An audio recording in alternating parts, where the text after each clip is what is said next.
बिस्मिल्लाहिर्रहमानिर्रहीम बिस्मिल्लाहिर्रहमानिर्रहीम सल्लल्लाहु अला हबीबी मोहम्मद वसल्लम। अस्सलामु अलैकुम वरहमतुल्लाहि वबरकातुहू।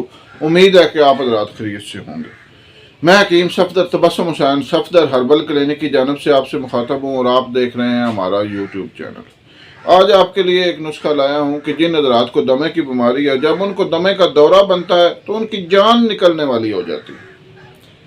तो आपको आज एक दमा का दौरा जो है उसको रोकने के लिए एक टोटका बता रहा हूँ, इंतहाई मुफीद। पहला घूंट हलक से नीचे उतरते ही इंशाल्लाह दमा का दौरा मुकम्मल बंद, और अगर इसको मुस्तकिल इस्तेमाल करेंगे तो इंशाल्लाह दमा भी ठीक हो जाएगा।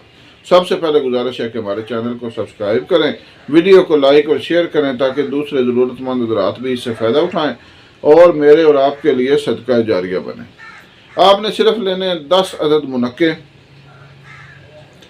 पंसारी से, और 10 ग्राम दूध और 10 ग्राम पानी में उस मुनक्के को डालकर आपने इतना उबालना है नरम आंच पर कि पानी जल जाए, बाकी सिर्फ दूध रह जाए। उसको छान कर मरीज को पिलाएं, नीम गर्म पिलाएं। इंशाअल्लाह 2 घूंट पीते ही दमा का दौरा मुकम्मल बंद हो जाएगा। दुआओं में याद रखें। अल्लाह हाफिज़।